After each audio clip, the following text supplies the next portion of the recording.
Nitong linggo lamang ay nagsagawa ng Navy drills ang Philippine Navy kasama ang mga kaalyado nito sa West Philippine Sea na kung saan dineploy ng ating bansa ang BRP Jose Rizal na isang Rizal-class frigate at kasama nito ang Australian Navy frigate na HMAS Ballarat na isang Anzac-class guided missile frigate at nagpakita din ng matinding lakas nito ang Estados Unidos na nag-deploy naman ang kanilang USS Fitzgerald na isang Arleigh Burke-class destroyer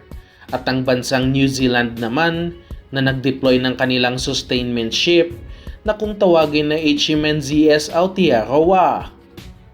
Malaking pagpapakita ng lakas ng Pilipinas at ng mga kaalyado nito ang sanib pwersa na ito ng mga warships at hindi naman nagpatinag ang China matapos nag-deploy din ang Chinese Navy ng kanilang warships upang mag-espiya sa aktibidad ng Allied Forces. Ang masakla pa dito ay mas marami pang dineploy na warships ang China kumpara sa magkasamang pwersa ng Allied Forces sa West Philippine Sea na nagpapakita ng mas pagiging agresibo ng China. Hindi na talaga kakayanin lang ng Philippine Coast Guard na sila lang ang magbabantay sa West Philippine Sea,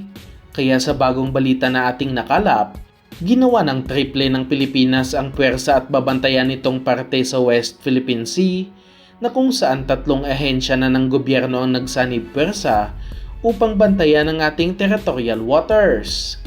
Nasa 30 vessels na umanong nagbabantay sa ating teritoryo na kung saan 8 dito ay galing sa Philippine Navy. Kabilang na dito ang mga barko tulad ng Del Pilar class offshore patrol vessels na kayang tumagal sa dagat ng 45 araw. Nasa 8 din naman mula sa Philippine Coast Guard at ang karamihan dito ay ang kanilang Parola class patrol vessels na kalimitan nating nakikita na nakikipagpatintero sa China Coast Guard at nasa 14 naman mula sa BFAR na binubuo ng Dato Caballo class offshore patrol vessels.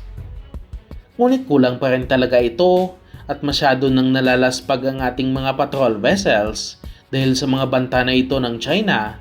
at alam na rin naman ito ng ating gobyerno dahil sunod-sunod na ang pagbili ng ating bansa ng mga karagdagang mga warships pati na rin mga patrol vessels na magbabantay sa West Philippine Sea.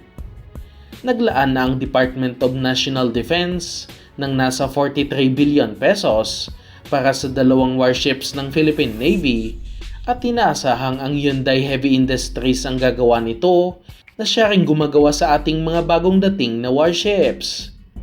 Pagdating naman sa Philippine Coast Guard, tuloy-tuloy din ang kanilang pagbili mula sa France at Japan na kung saan nasa 40 35-meter na patrol vessel ang in-order ng ating bansa mula sa France na nagkakahalaga ng nasa 25 billion pesos na pinautang din ng French government sa ating bansa. Samantalang nasa 5 97-meter offshore patrol vessels naman ang kukunin ng Coast Guard mula sa Japan na kung saan nagkakahalaga naman ng halos 24 billion pesos at pinautang din tayo ng Japanese government upang mabili ito.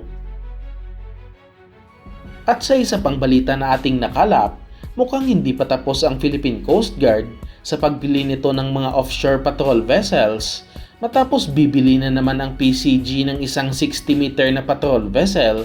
na may budget ng nasa lagpas 2.4 billion pesos at inaasahang ang Australia naman ang makakakuha ng proyekto na ito.